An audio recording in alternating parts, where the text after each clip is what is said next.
Salah satu amal yang termasuk amal yang afdal adalah kasbul halal, mencari harta di jalan yang halal, yang termasuk amal yang afdal.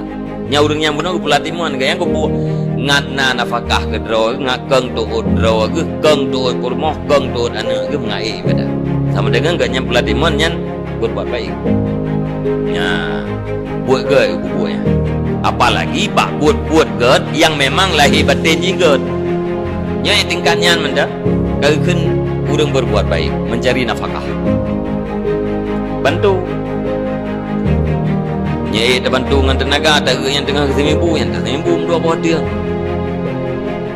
Hai dengan tenaga itanya miana peng datanya kalian nabuh pupuk bang.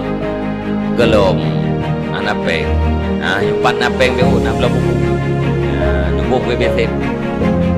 Bantu dengan harta. Harta pihana